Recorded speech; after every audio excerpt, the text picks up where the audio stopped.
Well, hello, I promised some people an introduction to airbrushing. I'm aiming this at raw beginners, and for this short demonstration I'm going to use this somewhat lackluster trumpeter kit of a de Havilland Vampire, but the principles I'm going to use will apply to anything. I'm going to begin with getting rid of it and starting with what we'll be using today. I'm going to begin with the compressor. This is a cheap and cheerful compressor. If I release the camera from this mount, this is a generic kind of thing you can get from many sources. They're often bought with airbrush combination sets. The important thing, however, is that it has a moisture trap. You release moisture as it fills up if you're working in humid conditions. And critical, what we're really looking for today is a pressure regulator with a gauge. Using the pressure regulator, this has a significant advantage over using non-regulated compressors, and especially over aerosol propellant cans, which sometimes are sold as entry-level equipment for people learning to airbrush. My advice, the balance of where to spend versus learning whether it's good for you or not, is invest in a compressor like this. You should get one for around £50, and it's the difference between making your life fairly easy, as I hope you're about to see, and making it a bit of a living nightmare, which can be the case with variable pressure when you don't have a regulator. We'll put the compressor back on the floor where it belongs, and we'll move on now to the airbrush.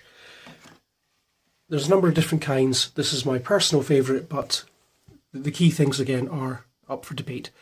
This is a fairly ancient Badger 150. This is what you call a suction feed. That's because the paint sits in a bottle and it's sucked up through the jar and out the nozzle. It's also called internal mix. The mixing is all done inside the airbrush, and that's relatively common now. External mix is something I personally have never got to grips with, but again, your mileage may vary. The other important thing that I would strongly suggest anyone learning to airbrush invests in is what's called dual action. Dual action is fairly self-explanatory once it's been explained. There is an action to push down on the trigger to begin airflow, and then there's a second action to open the needle valve to begin to draw paint. I will demonstrate when we start painting what can happen when you introduce paint and air at the same time. Really, it's spattering. It makes it very difficult to control. One of the things is that tends to make airbrushing a little bit frightening. It also tends to give you results as poor as aerosol cans. The beauty of an airbrush over and above airbrushing and aerosols is the amount of control that this will give you. The last thing, just for the demonstration, and it's relevant to the paint consistency that we'll be using later, is the size of the needle and nozzle. For just about any model work, including large 1/200th and 3/50th scale ships, and probably up to 32nd and even 1/24th scale aircraft models, a fine needle is all you're ever going to need for airbrushing. For most of what we'll be doing, the airbrush is only cracked part way open anyway, and this is on the finest needle that Badger make. This is about a 0.3mm nozzle size. What it gives you is far better control at the near closed end of the range, so you can introduce paint very carefully and you can get up very close and personal with the workpiece. If you go for a 0.5 or a 0.7, I'm not saying you can't manage, but they tend to throw paint out far faster than tends to be useful for modelers, even when you're just trying to cover large areas in one go. I find that 0.3mm nozzle throws out plenty paint for everything that I ever need to do. Right, I'm going to mount the camera, and then we'll get on to showing you how to do some painting. Right. The next thing to be aware of is that many people will give advice that the paint should be thinned to around the consistency of milk. Whilst not wrong, milk takes many forms, and different countries are used to seeing it in different states, I guess. You're probably looking something towards the thinner end of milk, and giving this a little bit of a swill with the stirring stick. I find this sort of consistency here, where it'll form a droplet, but generally it's quite runny. And the only bit that's really opaque you'll see looking at my stirring stick here The only bit that's opaque is the drop at the bottom. Now this doesn't sound like it's going to cover very well, but I'm hopefully going to prove to you otherwise in just a second. So I'm going to clean off my stirring stick here. I'm going to get my workpiece ready in front of me where you can see what I'm doing. And I will put the lid onto my jar, mount that to the airbrush and start the compressor. I'm going to use, the aircraft is going to end up being silver, but the technique I'm going to show is called black basing. It's a bit of an advanced technique in itself, but it's nothing that a beginner can't master. But what it really is, it's a priming coat, and it's looking to get the overall workpiece all one colour so that I can begin doing the colour coat with the minimum amount possible. So that I'm only just looking to give a uniform look to the workpiece without having to flood the surface with paint, which is generally bad practice with airbrushing. Right, if you just give me 1 second, I will get this up and running. Right, for this I've got my compressor set to about 18 psi, which is about 1.2 bar in metric. We will be, yeah, well, that's measured without any flow. So when I start flowing, again, if you observe the dual action working here, I can start the airflow with no paint whatsoever. This is quite good actually, because when we get some paint on it, I can use the dual action airbrush to flash off the paint by giving it a little bit of a blow without adding more paint to it. Right, so we're going to begin by starting beyond the subject. I'm going to introduce a little bit of the second action. You can just follow what my fingers are doing here. So I'm going to start to pull back on the needle valve, and you can see the lightest of dustings begin to build up. Just for demonstration, this is what happens if I go full bore. So you can see the mist on the camera, because I can see what I'm looking at. That's far too much paint, and you'll definitely flood your subject, and you'll end up with runs running down it. You don't want to do that. What we're going to do, I'm going to cover the entire wing, just back and forth, going off the edge of the workpiece, and then returning backwards. Now, even oil-based paints and lacquer-based paints will flash off fast enough that you can just keep working at this without having to let it dry and go back and have another sitting.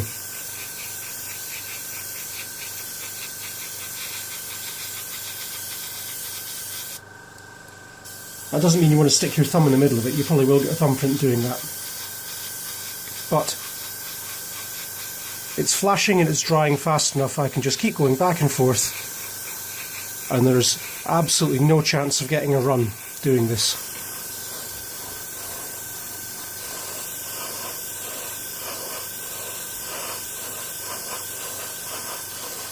Now that I've got a good gust coat, I've cracked the needle valve open just slightly more, because now I've got a good key of paint on the workpiece rather. So I can afford to go slightly wetter. The paint tends to stick to itself better than it does to plastic.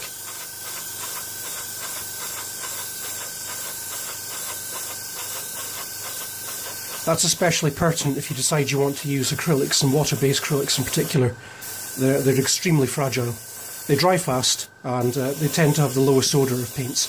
And for some people that's a good reason to use them, but like I say, they're incredibly fragile, and that can be problematic with airbrushing, because most things need to be masked, and when using water-based paints, they've got a spectacular habit of unmasking and unpainting themselves very quickly. So when you apply a low-tack masking tape and then peel it off when you're finished, quite often the paint can come with it. So if you're using a water-based acrylic, a priming with a proper paint is pretty much mandatory if you don't want to be throwing models out the window.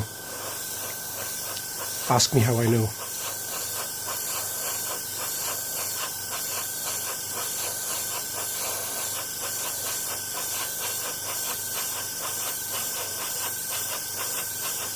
So I'll just keep working back and forth, but you can see this is building up quite fast. I'm going especially careful so I don't make a mess of this for the camera, but normally I'd go a little bit quicker than this.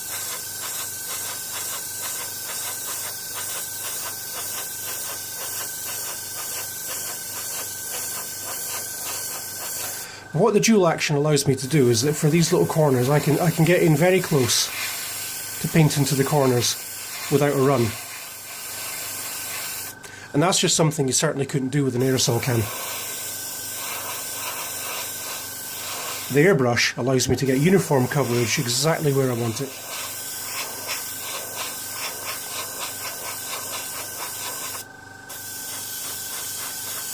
So just to finish this one off, I'm going to go for the widest I'm going to use, and this is the needle valve about half open, just for information.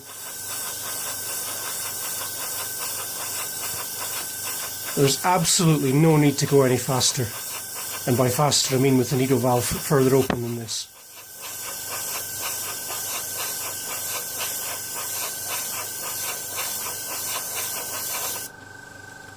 If I bring this up nice and, well, I'll try and catch reflection, you can see that I've got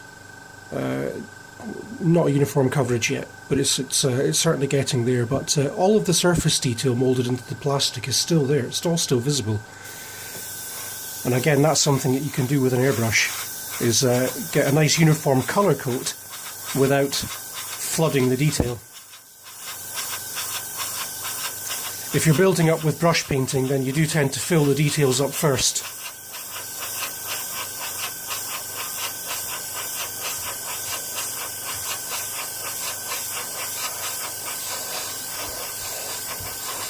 Right, painting up and close, I'm about 1.5 inches away from the workpiece doing this, and that lets me put colour exactly where I want it. If I want to get this subject more uniformly covered, I can go for a higher flow of paint further away, and I'll demonstrate that just now as well. So I'm about 3/4 open now, and this is probably about as far as I'd ever want to open this. And now I'm about 3 inches from the workpiece, the nozzle that is, and it gives me a much wider spray pattern. Still much narrower than an aerosol can, but that's an advantage, trust me. And that wing is dark enough to proceed to the next step. So I'm going to pause the video now. I'm going to colour in the rest of this so I can come back to you Blue Peter style with the whole thing black, and then I'll show you how we put the silver on. Right, toodle pip. Right, we're going to begin painting the rest of the model in the final silver colour.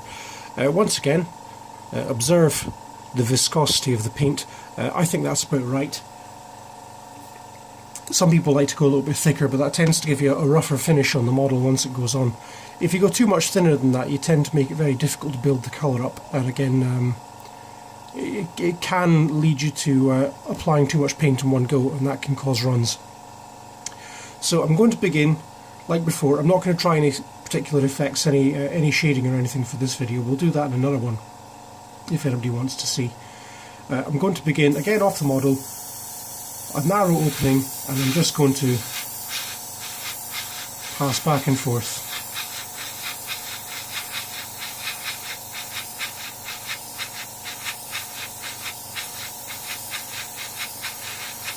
If I were going to be doing some shading, what I could do is I could start in the middle of the panel, up nice and close. Let me pick it up so it's easier to see.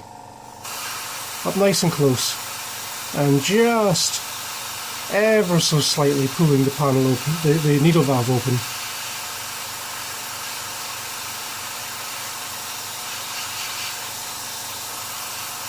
I can draw inside.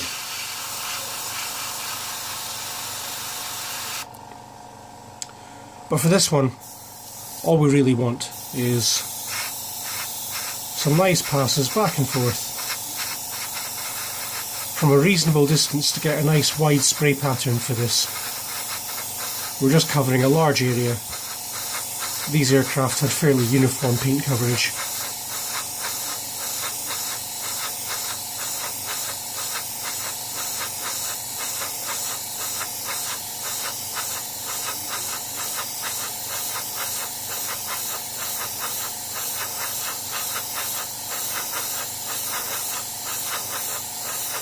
Just looking at my finger here, the needle valve's open about 1/3 of the way.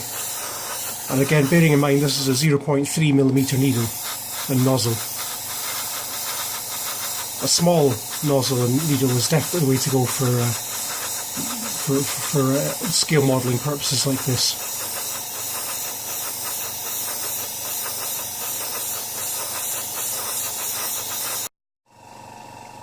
And there we have it, completely silver, an effect that you just couldn't achieve with a paintbrush. And to be honest, you wouldn't get a finish that smooth using an aerosol can either. I hope that's been some use to some people. If there's an appetite for it, I'll show a little bit more advanced techniques in another video. But well, I'm hoping that it gives somebody some confidence to have a go at airbrushing if you've got a compressor and an airbrush sat dormant and you're not really sure what to do with it. If you have any questions, feel free to ask in the comments after the video.